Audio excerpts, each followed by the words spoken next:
Looking for more archaeological skills? The Society for American Archaeology offers continuing education to help you learn and advance professionally. Most events are certified by the Register for Professional Archaeologists, which means attendees receive continuing professional education credits. Some upcoming topics include faunal analysis, ground penetrating radar, indigenous perspectives, and ethical training. Visit saa.org/online seminars for more information. You're listening to the Archaeology Podcast Network. This is the CRM Archaeology Podcast. It's the show where we pull back the veil of cultural resources management archaeology and discuss the issues that everyone is concerned about. Welcome to the podcast.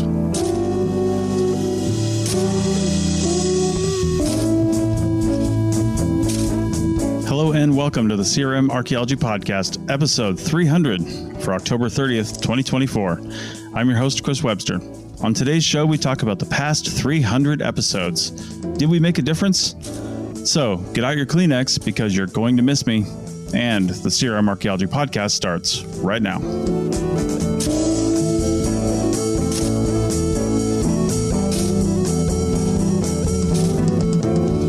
Welcome to the show, everyone. Joining me today is Heather in Southern California. Hi, everyone. Bill in, we're going to call it Northern California still because it's my last time. I can do whatever I want. They call it Northern California. It's halfway up. Yeah, we're not going to have this conversation again. And Andrew, also in Southern California. What's up, party people?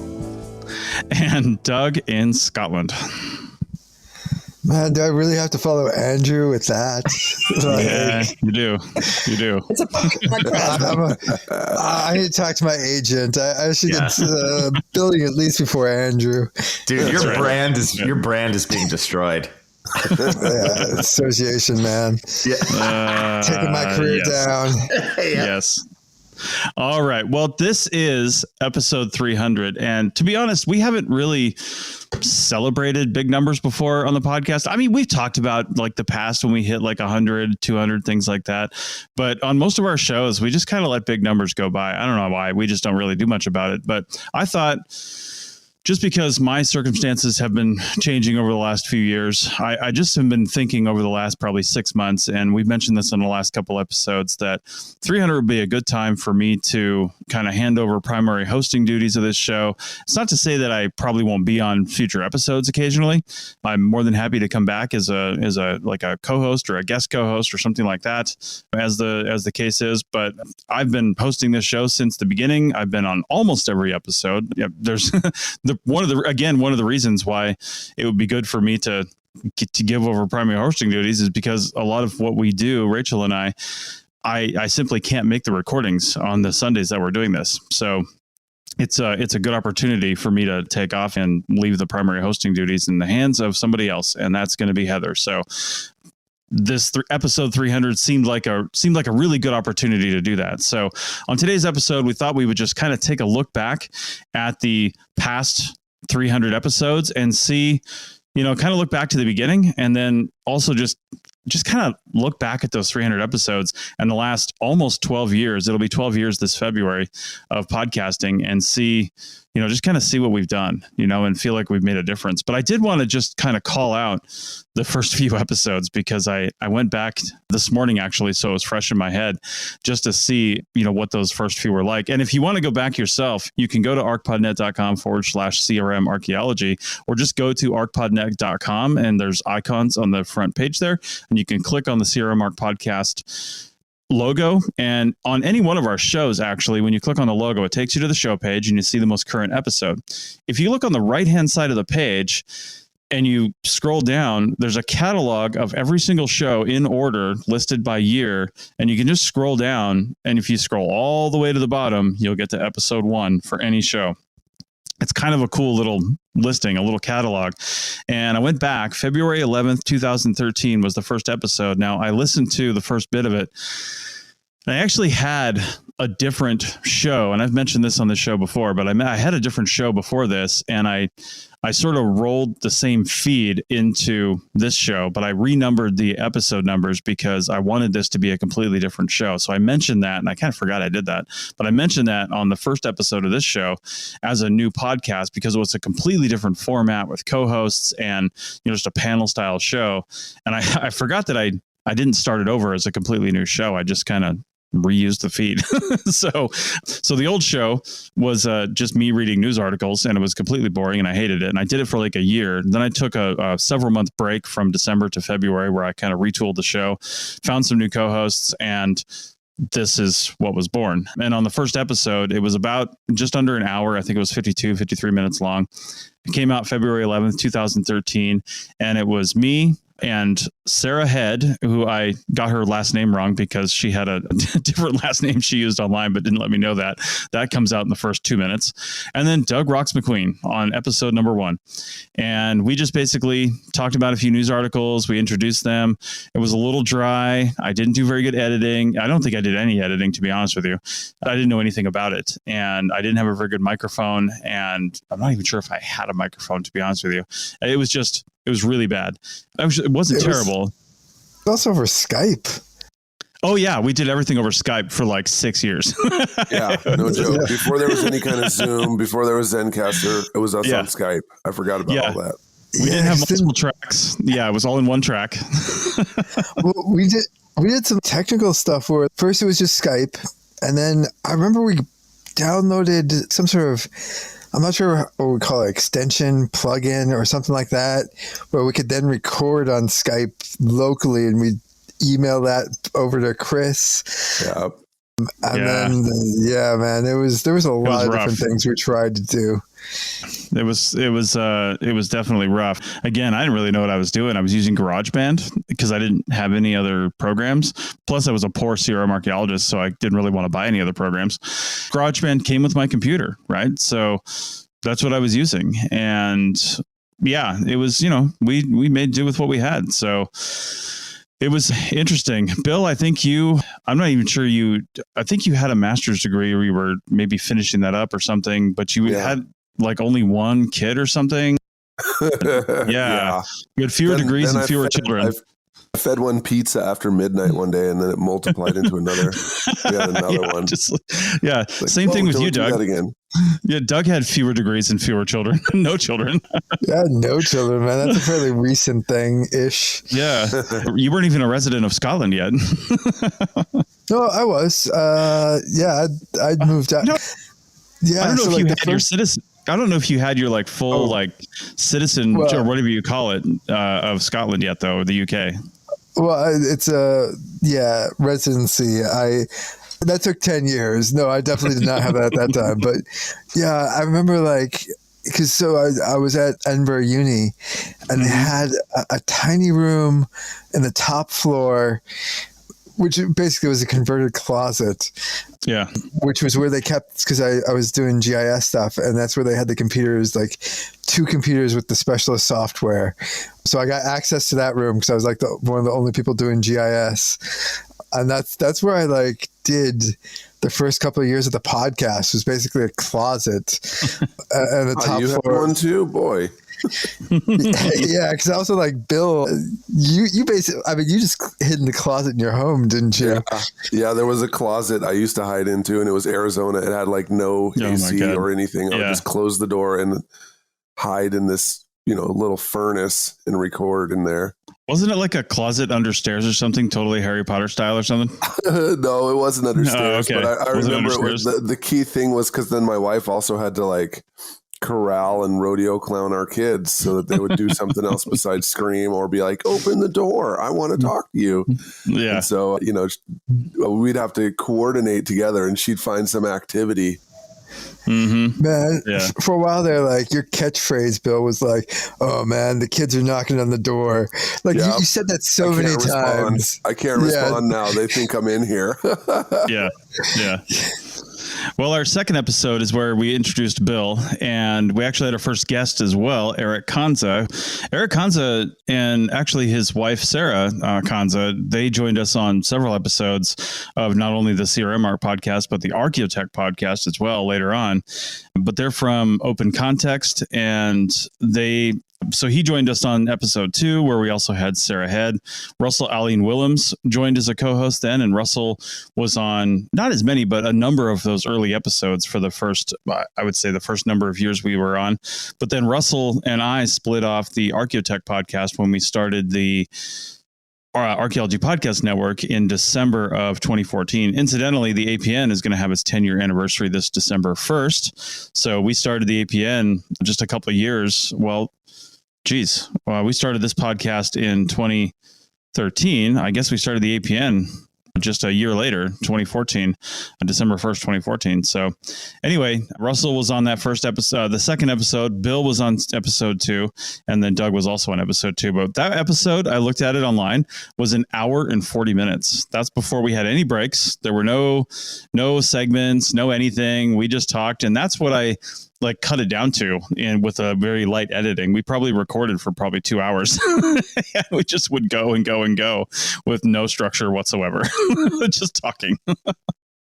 Oh man, we had some longer ones too. That wasn't probably the longest one we ever had. I don't know what the longest one we ever had was, but we would just never stop. I don't know. Remember those long episode days, guys? Yeah, it seemed like we had something to say back then.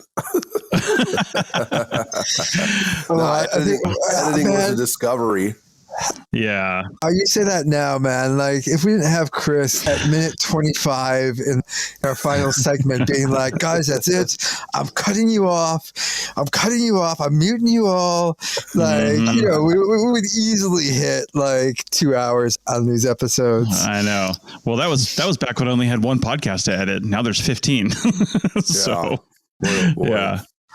So episode 3, and this is where I stopped kind of looking this morning, was where we introduced our final co-host that stayed with us for a really long time, and that was Stephen Wagner. And on that episode, we had Bill and Doug. Russell and Sarah didn't join us, but we had Bill, Doug, and Stephen Wagner on. And he was a CRM archaeologist, a project manager, crew chief from Wisconsin. And that was really what I was shooting for with this new show, was having people on from, different backgrounds, different locations, but people to talk about CRM from around the country, right? People with different experience levels, different backgrounds, to just really talk about stuff. And in that episode, we talked about CRM wages. I mean, how many times have we talked about pay in CRM on this show? It has to be hundreds. Every fourth show. Right. It's got to be. Yeah. And that topic comes up just so many times, and it's crazy. In fact, I didn't look at the articles we linked to. We actually linked to several articles in in those show notes. I'd be interesting to go back and see if those links even still work, and B, how accurate they are from 2013. So I'm sure they came from you, Doug. Probably some articles that you linked to, but anyway, yeah, those are some topics we've discussed over the years quite a few times.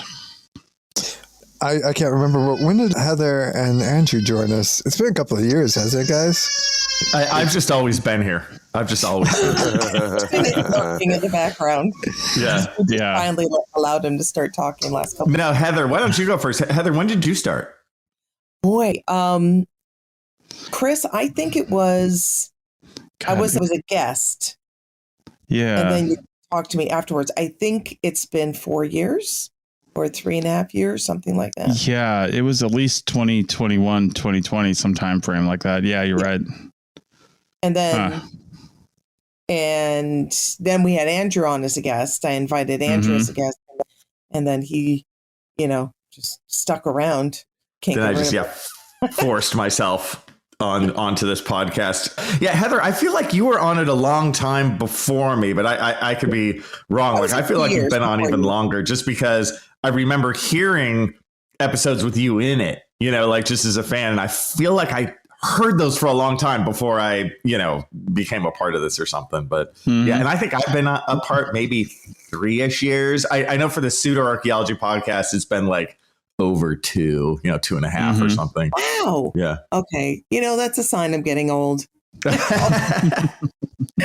Well, we had We had also, before you, Heather, we had Sonia Hoopmacher on as a Yep. host for a long time as well. She was with us for, I don't know, several years. She was a little bit more inconsistent, I would say, because she was so busy with her business that she was running. I mean, she runs a CRM firm out of Utah and is, very successful, has a lot of work. And so she just joined us when she could, but she had so many good things to say. And just like I said, joined us when she could. So She still does. I'm seeing. Yeah, she contributes quite a bit online to different Facebook groups. She always has valuable things to say. I'm seeing here August 11th, 2021, we have an episode called Teaching CRM with Dr. Andrew Kinkella. So Heather, you were on before that. Oh, yeah. Okay, dude. maybe I started like 2019 or something. Yeah, it might be. Yeah.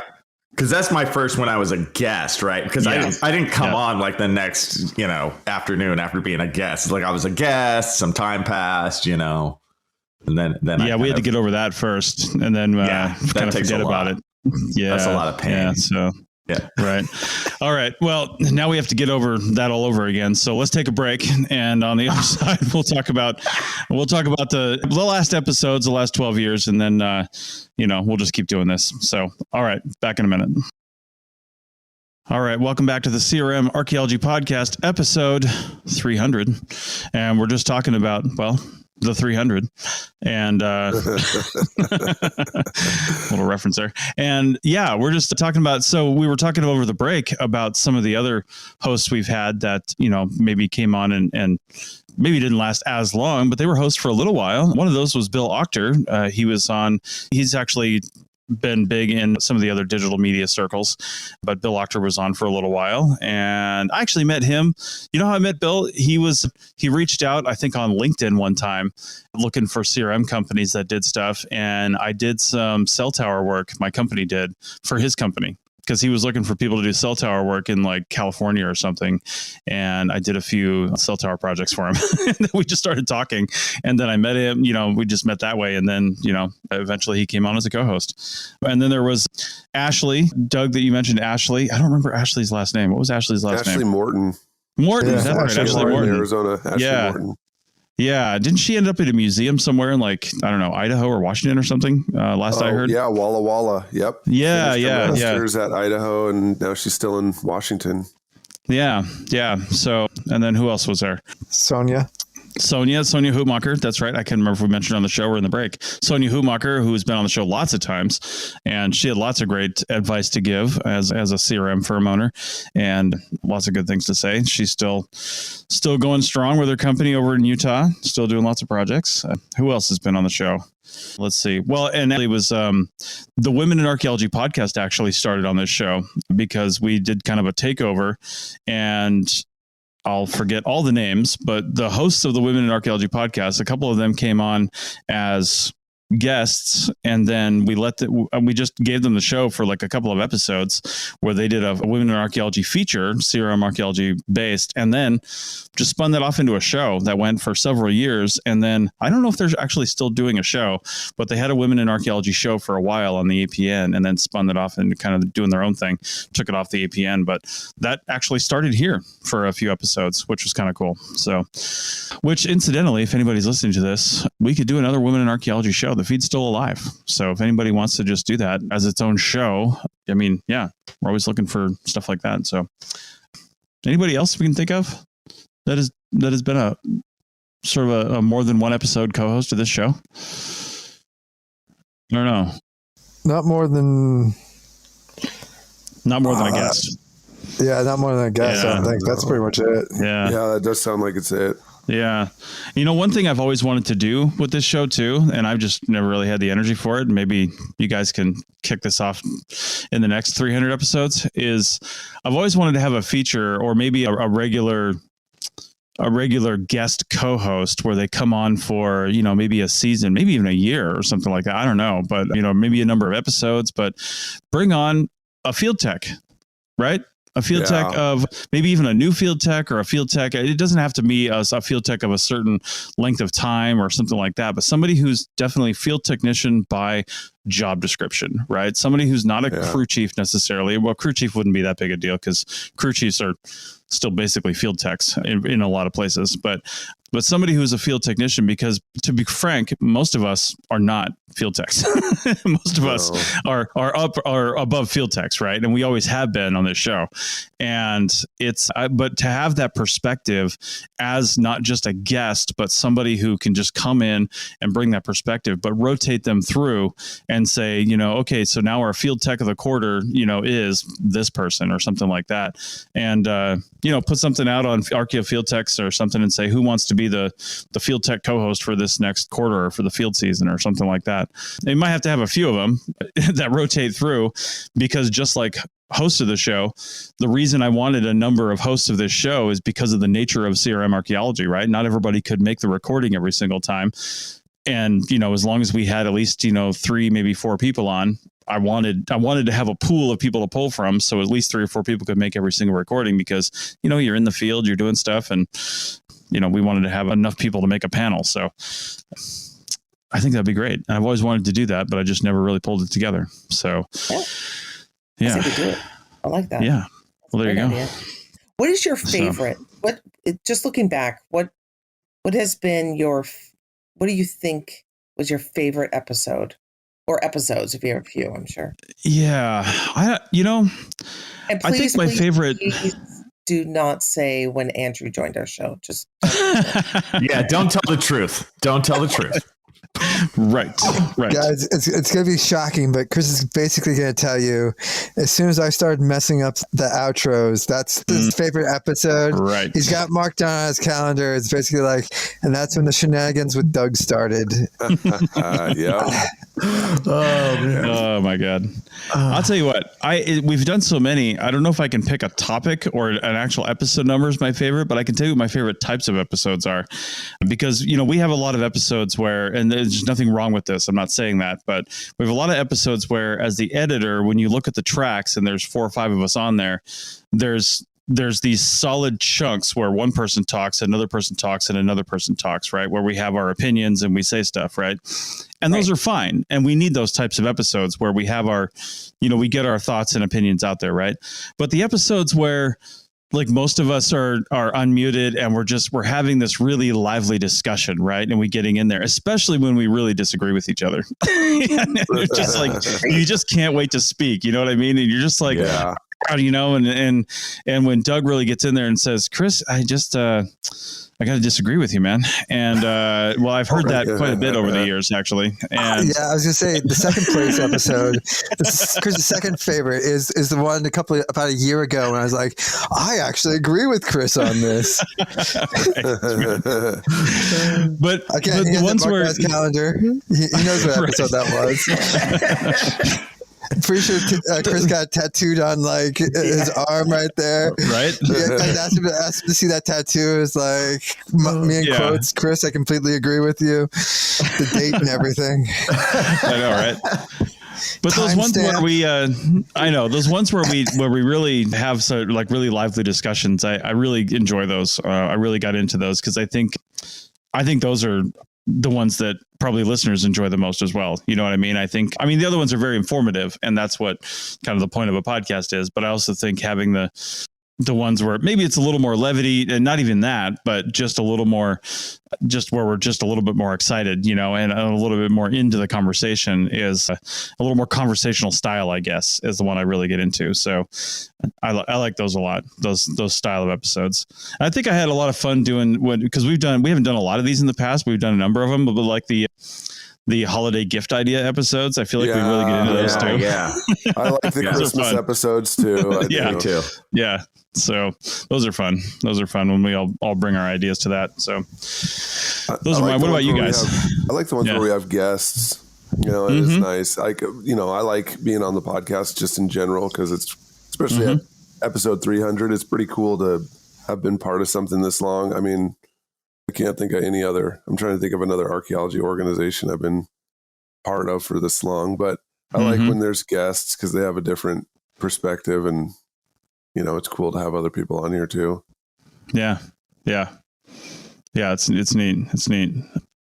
I think I think one of the neat things about this too, and you guys, probably all of you have experienced this at this point, but I'll never forget the first time this happened. It was Russell and I actually standing in line at a convenience store in Waikiki at the first SAAs we went to after starting the podcast, which I think was probably that April of 2013.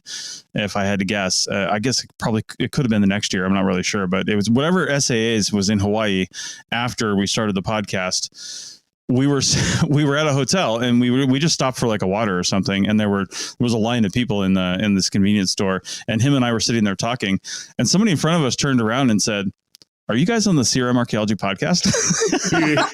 Because they recognized our voices, and I was like, "Are you kidding me? Like we've done like 6 episodes."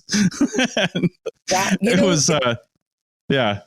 I think let's talk about that. I'm curious because I've actually had some instances where people are like, I listen to the pod, like where I've run into them in one way or another, and they've shared that they're a regular listener of the podcast. So that'd be kind of fun to hear those stories. Yeah. I mean, I heard at some point in the past where, and I just don't know if this is still true, are podcasts still, are people still listening to stuff like this? Because I heard years ago, somebody in archaeology tell me that whether they were actually a subscriber or a listener or not, they'd either heard the podcast or heard it in a field truck or something like that. Cause somebody put it on the radio or something, driving out to a site or something like that. Right. So they'd heard about it, and whether they actually listened to it or not. Andrew, you can go ahead and mute your microphone. We know you're famous, and everybody recognizes you just going down the street. So, dude, I know. And then if they actually recognize me from this, I'm like, no, I don't do that. That would destroy what I've built. No, what's so funny for me?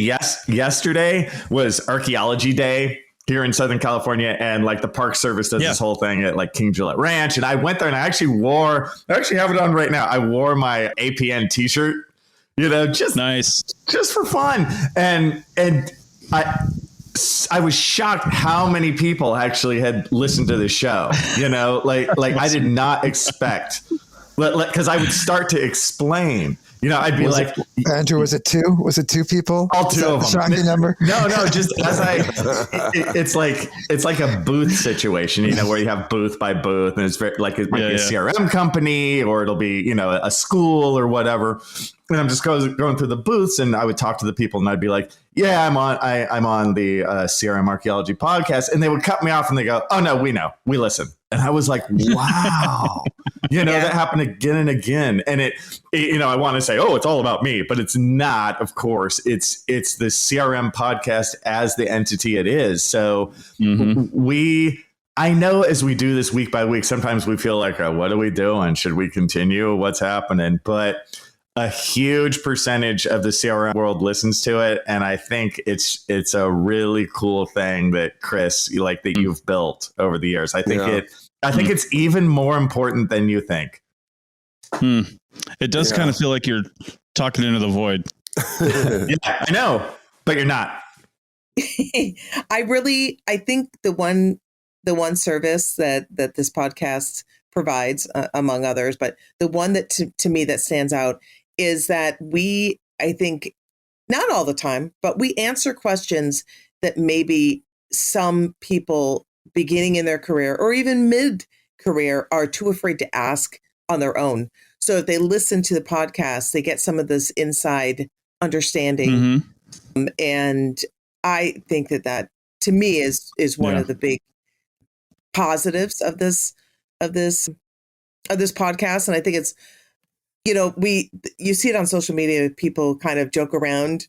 Like I've actually seen on strings for like going, "Oh, guess this is definitely going to be the next episode of the CRM podcast." Like people actually comment, "Oh yeah, this definitely the CRM podcast is going to cover this." Right. And I think, staying relevant, and it may be funny, but I mean, when I'm looking for subject matter, I definitely look on social media because I want us to be talking about something that is relevant and helpful to people.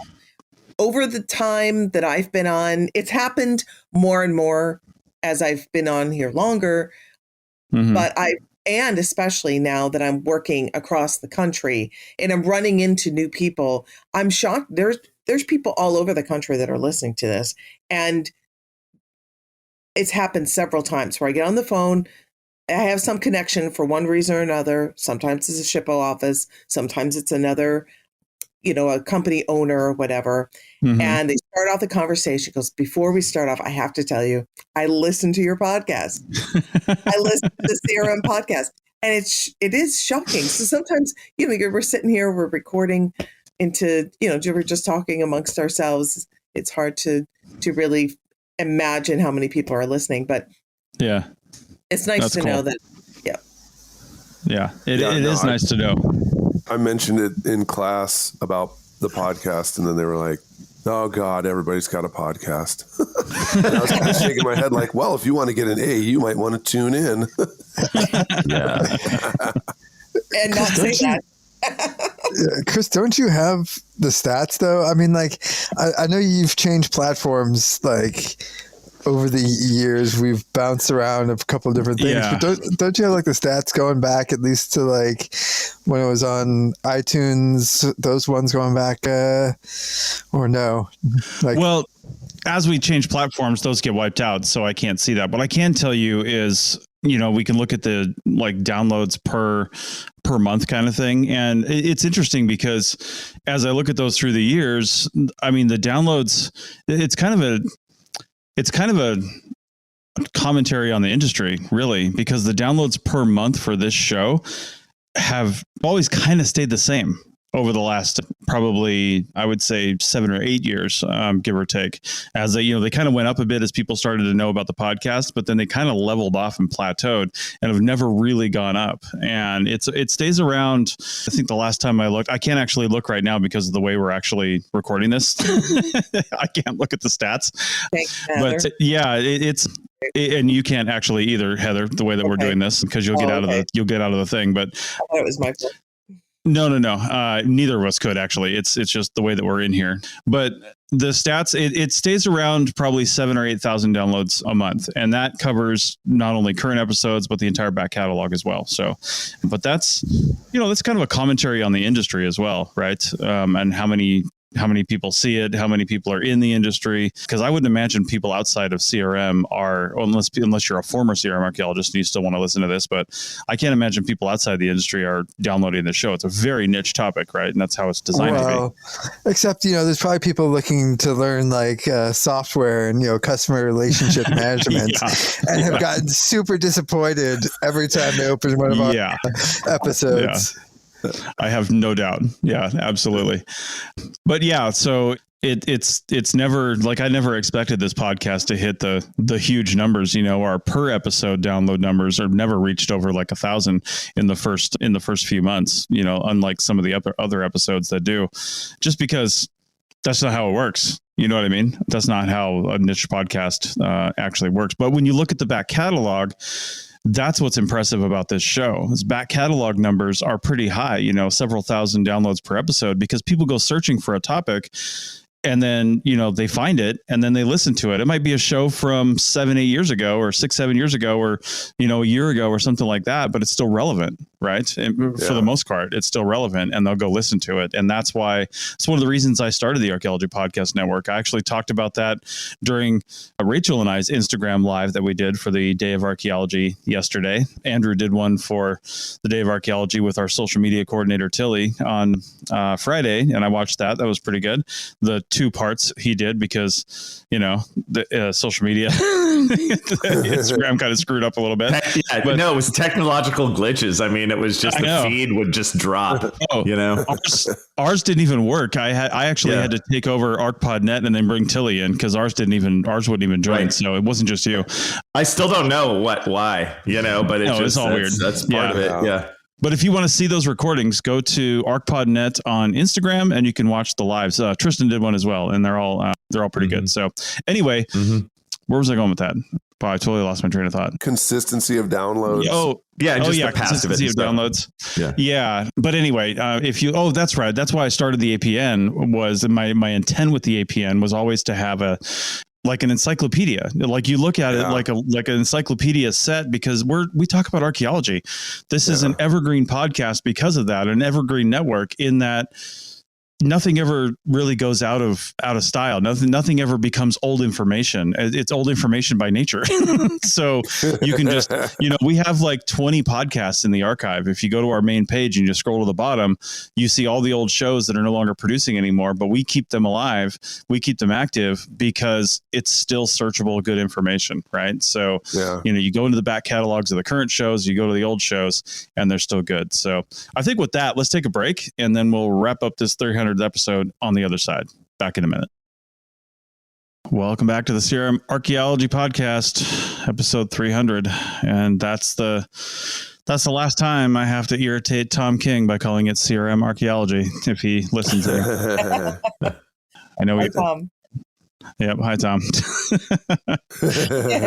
Anyway, so talking about episode 300 in the past episodes, I literally titled this, "Did we make a difference?" And I think some of the things I wanted to talk about on this were, we've talked about some of our favorite episodes, things like that, but some of my favorite experiences in this are in doing this podcast were, obviously we talked about last time, just like being recognized and things like that. That's actually really cool. It's a really surreal type of experience when that happens, but it's some of my favorite experiences are, when you get a message from somebody on usually Facebook or something like that. It's probably the most prominent social media part, where you do get some people sending you a message, or more likely an email or something like that. I would say over the last 10 years, I've had a number of emails and messages of people, and these are probably my favorite ones, where somebody, two different types that I would get. Either I get people sending me their resumes and CVs saying, "Hey, could you take a look at this? Because I'm applying for my first CRM job and I'm nervous, and I just want to make sure this looks okay."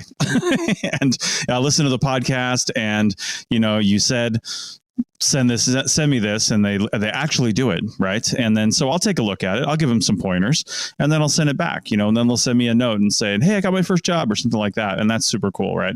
And then I've gotten other emails, a shockingly high number, where people said either they got out of archaeology at some point in time, and then they were out for an undetermined amount of time, a couple of years, sometimes maybe a few months, or maybe a longer period of time, and they just listened to the podcast, and just after listening to the podcast, they got nostalgic, or they got confidence, one of the two, and they either went back to school, or they just went back into archaeology, right? They went back into CRM because they were listening to the podcast, and they either gained confidence, they got inspired or something, and they just went back into CRM. And I think those types of experiences, when somebody comes up and tells you that they're a listener, they're a fan or something like that, that's cool, because it lets you know, as we mentioned, that somebody is listening, right? And then we're not just speaking into the void, because it can seem like that sometimes. We don't get a lot of email, we don't get a lot of feedback, but when you get something like that,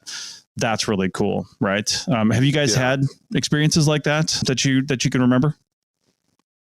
Not necessarily that as much. Well, I mean, yes, I have had that happen before, where, folks reach out and they say, "I'm listening to some old episode from 2018, and, I totally agree with what you were saying there. And, great job for being the ones who brought that up." I mean, that's the thing that I think is most like motivating about the podcast, because, we'll talk about stuff, and then it takes years and years for any other archaeology organization, right? Because, I don't know if Doug's already talked about this, but the archaeology organizations are not necessarily designed to do anything besides publish the journal, right? And so we're asking this organization, it's a magazine, to be a social activist thing, because it's a collective of archaeologists. But as someone who's been on these boards and, part of these organizations for a few years, yeah, Doug's exactly right. They're not really designed to do anything or move the needle or discuss anything worthwhile. I mean, we'll talk about something, and then seriously, 7 years later, someone, "Hey, we should have a panel. Let's get some kind of ad hoc committee that's going to, research this." And I'm like, well, first listen to this episode, because we already covered it a long time ago, and things have moved in a totally different direction. So if you want to pick up where our crumbs hit the ground, go ahead. But I think that's the biggest impact of the podcast, that, we're talking about stuff and then archiving it. And it's like, we in some ways tell the future, right? Because then years later at the SAA, they're like, let's talk about archaeology wages. And I'm shaking my head like, dude, that was episode 3, let's talk about equity. Yeah. Well, that was like episode 50. We already talked about that. Yeah, I totally agree. I see that too. We are the tip of the spear on this, and it's because we come out so fast too. It's like we record this right now. It comes out in like a week, and then we keep going. So yeah. Hey, good on us. I think another reason is because, at least for me, when, as people that listen, I'm sure know that we all take turns in selecting the subject matter. And that's my go-to, is just to go to social media. And so really, we're inspired by the listeners, and we're inspired by people that are on the ground, grassroots, doing the work every day, and the things that matter to them. At least that's, I think, what most of us are trying to aim for. And so, to me, I know, Andrew, you like to take credit, but always. But to me, I think it's the listeners that, at least, that are ones that are bringing up the subject matter that we're inspired to then record on. Yeah. No, I totally agree. I do the same thing. I think all of us do. We kind of keep our ear to the ground. I listen to, like, what are my students talking about? What are other older students of mine who are now in CRM? What are kind of the hot topics? Right. And that's where I get, hey, maybe we could talk about this. It is based on, what others are saying. And that, I think, that's an interesting disconnect, because I think, Chris, you were mentioning, or Bill, that people that are in these associations, or professors, or even managers, CRM managers, that are not listening to these types of podcasts, that, come up with an idea of how we could improve our discipline, and, years down the road, or, way after it's already a hot topic, and it's something that needs to be dealt with. So, yeah, I think it shows who listens to the podcast. I think it's primarily technicians. Yeah. Maybe. Yeah. Although it might be you can be almost guaranteed that professors are not listening to it. No. Yeah, right. And that's actually at the place where I work, they are not thinking in any way about any of this stuff. That's my point. That's a terrible fact, but it's true. I think, for me, that's something that we need to call each other on, because as managers, we should be continually trying to be better, and trying to learn, and try to understand from the other perspectives how to make our discipline better. And if those of us that have the ability to make things better are not doing that, our discipline can't move forward. Right.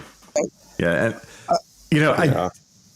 I do think, as we talk about, is it all worth it? These 300 episodes, did it change anything? I do think that it does bring also a sense of community to the CRM world, which is intrinsically kind of lonely. You guys, you know what I mean? You kind of go job to job, maybe you have one or two friends. During the job itself, you get other friends and you kind of, enjoy your time together. But overall, there's a lonely, like, solitary aspect of CRM. And I think we help give a little bit of community, where in other times it wouldn't be there. Yeah. Agreed. I'm not sure we actually necessarily are a bit faster than other organizations, so much as we're louder. In that we broadcast. So if you look at a lot of how those organizations, they're really slow on the uptake, but there's usually people doing stuff for years, if not decades before. And, Bill, Society of Black Archaeologists, what's the blessing called? The organization you're a member of, is it the Society of Black Archaeologists? Yeah. Yep. That was existing for what, a decade before 2020 hits kicks off, and like all that stuff, Black Lives. So like that was an organization that basically was doing really good stuff for like an entire decade, and then suddenly like the rest of archaeology woke up and was just like, oh yeah, we should think about this because it was topical. Yeah, you are right about that. Yeah, I think there's a lot of stuff. I think slight difference between us is like we're broadcasting, because you see it all the time in like conferences where like people will do like 10 years of the same like session of, I don't know, pick any random topic, and they'll do it, and eventually it bubbles up. I think our slight difference is like we're the shock jocks of CRM. Really poor at it, but that I think is slightly the difference. Is maybe we are a little quick on the draw to pick up some of this stuff, but I think our big difference is like we're not hiding it, and it's out there. Anyone anywhere in the world can download our podcast and be as angry as any other listener at what we said as anyone else in the world. I think that's sort of a big difference. Probably is not so much we're ahead; it's just that we're open. Yeah. I agree with you in some regards, and I do. Obviously, there's plenty of associations out there that are created for the expressed reason of improving one thing or another in our discipline, and that's terrific. And I'm not trying to minimize that at all, but I do think that there's some of the associations that have been around for a long time and that have just been considered the height of associations for this discipline. And I do think that they're behind. I do think that now it seems like some things are changing. We have some association presidents that are starting to speak up about certain issues on behalf of the discipline. But I think for a long time, it's been more academic. And some of the issues that we're having now are more coming from, and challenges are coming from how we conduct CRM across the country and how legislation is changing that. And so I think that as these associations are realizing that they need to have a combination of both academic professionals and CRM professionals in the mix, that's now where some of these more relevant subjects are starting to be addressed. But for a long time, I don't think that was the case. And, again, it's not against academia, but, if these associations are hyper-focused on the academic scholarly side of archaeology, there's the whole swath of the business that is being ignored. I think we can be against academia a little bit. That's okay. And that's coming from me in academia. That world has decided to double down on their ignorance of a lot of the CRM things. And what came up earlier of like, well, none of the professors are listening to this. Exactly. That's the problem. They have no idea about the CRM world. And they've done this doubling down of like, well, that's just so dirty. That's beyond me. I just am going to use my Marxist approach to praxis theory, which nobody cares about, instead of actually facing the real problems in archaeology, which are like, hey, man, love it or hate it, CRM is exploding in size and academia is shrinking, but they just won't come out of the closet and just be honest. Yeah, I second that. Yeah. There's literally an ivory tower on my campus. And I'll tell you, from where I'm at, not a single person is in any way thinking effectively about how to, get people prepared for careers. Yes. You're right. It drives me nuts, but that is absolutely true. Yeah. Well, we've just been doing it for a decade. Right. All right. Well, go ahead, Heather. I was just going to say, I was, wanted to kind of get back to, this is the last time you're going to be on the show in this capacity. We're definitely going to be pulling you in quite a bit, but I just wanted to say, thank you for all that you have done. I mean, you really have made a difference. And with this show and with the network as a whole, it's a whole community now. And it's brought our business into also, like Andrew was saying, it's created a community And so we had multifaceted discipline of, it can be a community, it can be your work, it's entertainment. Yeah, you've done a big thing here. I think you should be applauded, and I think you've helped a lot of people that have been frustrated in this business, and whether you've ushered them or showed them a way that maybe they could go another direction or stay in the business with a renewed understanding, definitely made a difference. Oh, well, thanks. And, that was definitely the goal, is to, I guess, make a difference and bring education to the forefront, which is one of the reasons why I wanted to, ironically, step back from the show, was to make more of a focus on the APN as a whole. You know what I mean? And that's what we've been doing the last probably 6 months in bringing on. We've brought in actually 2 people that I'm paying now, which is odd. Never done that before. 2 people that I'm paying to do things for us, which is great, because that's taken things off my plate. And I'm not editing shows anymore, which is also great. And we've got 4 new shows that started in the last 2 months, and we've got new things coming out in 2025. And I'm just excited at the directions that we're taking things. So in order to do all that, I just need to free up more of my time. And that this is one of those things that's going to help do that. But it's also, we need to take things in new directions, and we need new hosts, new ways to do that. So I'm excited for new places that this show can go as well, with new people coming in. So it's all good things. So I think in the last couple minutes here, where would you guys like to see this show go in the next 10 years? I mean, what new things do you think this show should cover in order to stay relevant? Or would you like to see new segments? Or do you think that what the show is doing, and this is perfectly valid,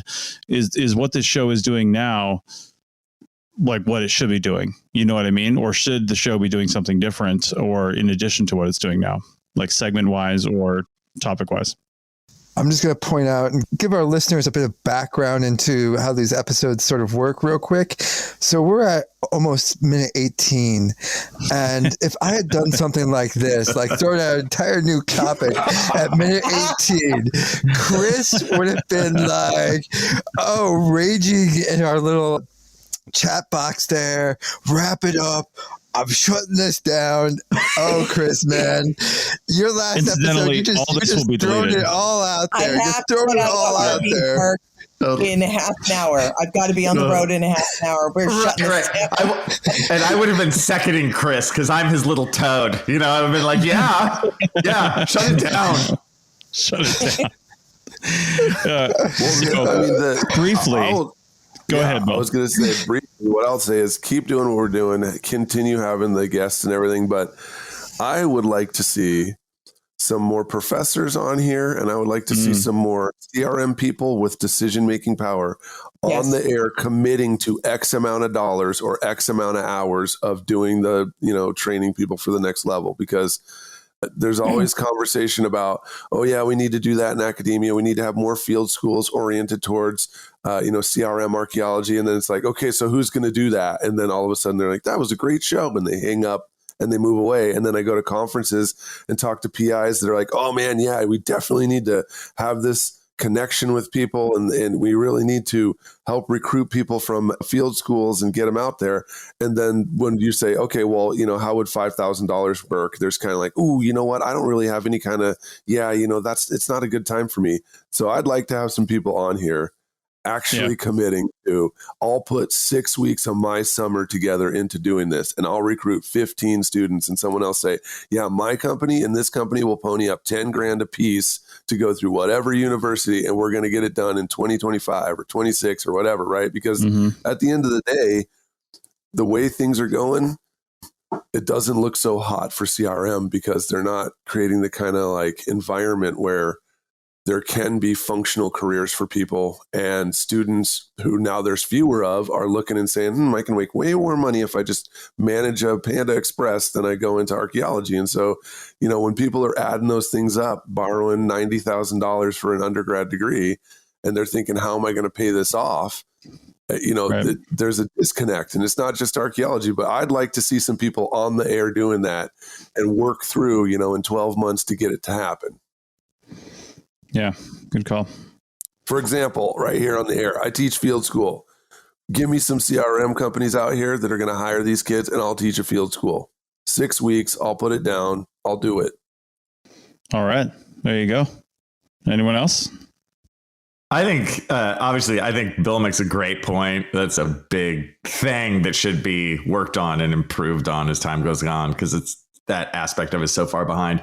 But I would just say beyond that, to just keep doing what we're doing. It's like keep pushing that stone, because all of us know behind the scenes, week by week, sometimes we're like, oh man, we need a topic. Oh man, I'm tired, but if all of us and the new people who come on to this show just keep pushing the stone, because it's totally worth it. It is, Chris, you have created this thing that is really, really great and unique. I remember seeing you for the first time when I didn't know you. You were giving some sort of presentation at the SAAs or something, and this was probably like 2015.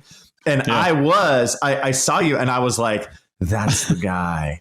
and I was, and I want to be serious, right? I was like, he's doing like the coolest thing. Like, that's so awesome. I wish I could be a part of that, man. Maybe someday I could be a part of that. Right. And I'm not, that's not me joking. I want you to know that in truth. I thought that, and I think I came up, I think I introed myself to you, but like in 1 second, but I just remember you giving that talk, or you did a panel or something. And I was just like, man, he's doing cool stuff. Good for him, and I thought that in 2015. And like, I just want to reiterate that, like, you're still there, dude. You do have this funky throne in like the CRM and even just in the archaeology media world. You're like an entity, like, good for you. Indeed. All right. Well, with that, I think we can close out this show. We're already 2 minutes over 20 minutes, Chris. You have killed your last episode. It's not the time for you to be concerned about the end of the show, Doug. Hey, Chris, it's you know what? Just so I can get this in one last time, I completely disagree with you, Chris. I think this is the perfect time for me to start caring about watching the time on our podcast. Now that you're leaving, someone's got to do it. Wow.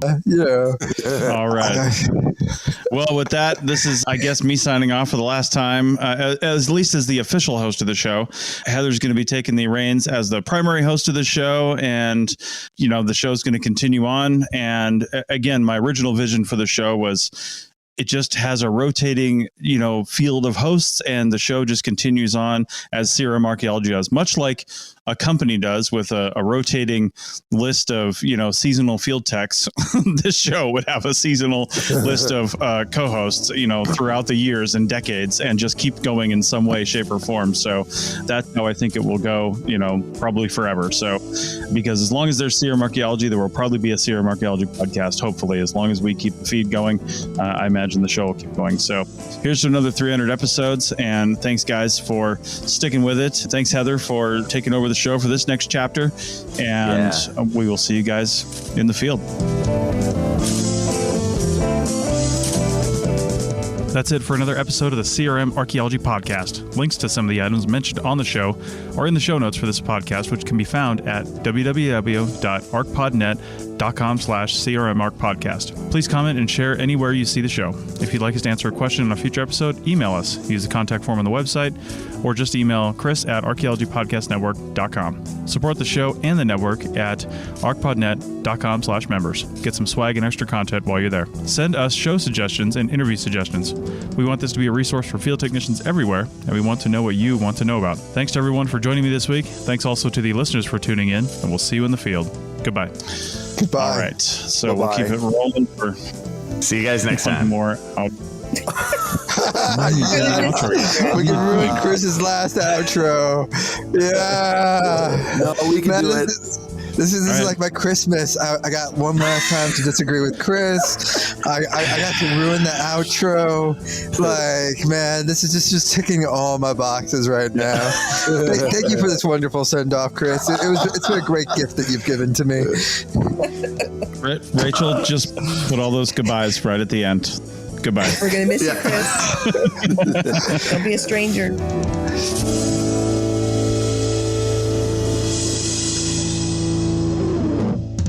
This episode was produced by Chris Webster from his RV traveling the United States, Tristan Boyle in Scotland, DigTech LLC, Cultural Media, and the Archaeology Podcast Network, and was edited by Rachel Roden. This has been a presentation of the Archaeology Podcast Network. Visit us on the web for show notes and other podcasts at www.archpodnet.com. Contact us at chris@archaeologypodcastnetwork.com.